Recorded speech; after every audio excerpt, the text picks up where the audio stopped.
Hey everyone, and welcome to this video on Lens Basics, our second part of the Canon EF Lens 101 series. Alright, first off, some quick lingo. You'll often hear people refer to lenses as glass. It's just an industry term that's become synonymous with lenses. Also, you can't talk about lenses without talking about aperture. If you're unsure of what aperture is or how it affects your depth of field, make sure you check out the Canon EOS 101 series. Now, another word for aperture is f-stop. So if someone said the aperture is set to f2.8, it would be the same thing as saying the f-stop was 2.8. Next, let's talk about focal length. Focal length tells us how much of a scene will be captured. It's measured in millimeters, so the shorter the focal length, or the lower the number, the wider view we're able to see when looking through the camera's viewfinder. The higher the focal length, or the larger the number, the narrower the view will be. So if a lens has a focal length of 18 to 135 on it, that means you can shoot it at any focal length between 18 millimeters and 135 millimeters. That brings us to the difference between zoom and prime lenses.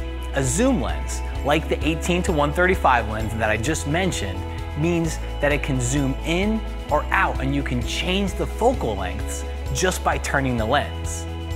They're really versatile and they help keep us from changing lenses when a longer or shorter focal length is needed. Now, a prime lens is a fixed focal length lens. That means it only has one focal length and you can't zoom it.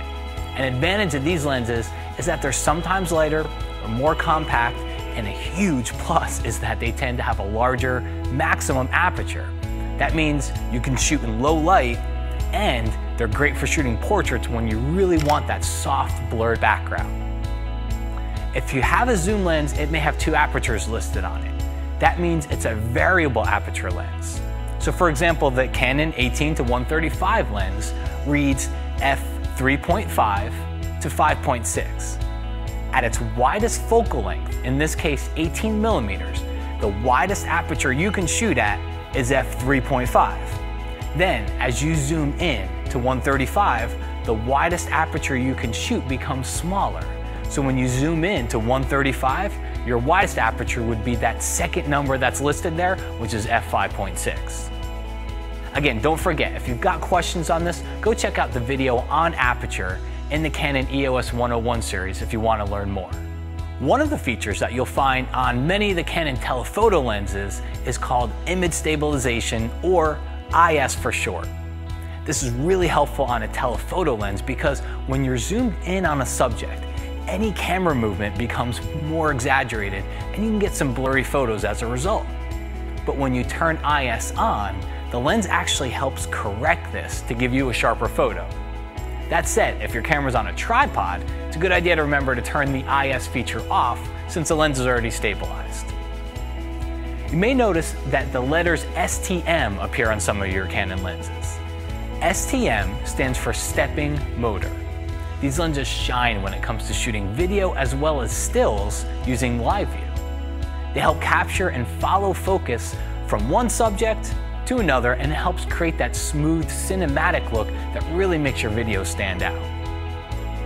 Another setting that you'll see on most Canon lenses is the autofocus and manual focus switch.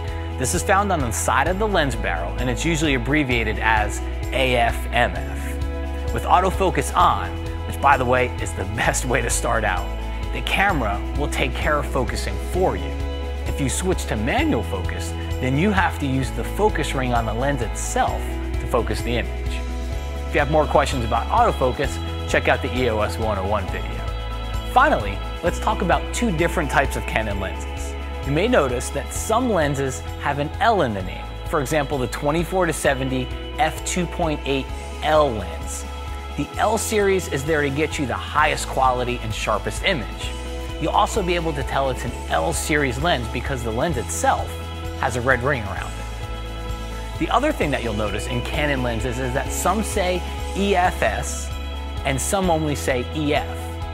EFS lenses are designed specifically for Canon's APS-C digital bodies, such as the Canon Digital Rebel or the Canon EOS 70D.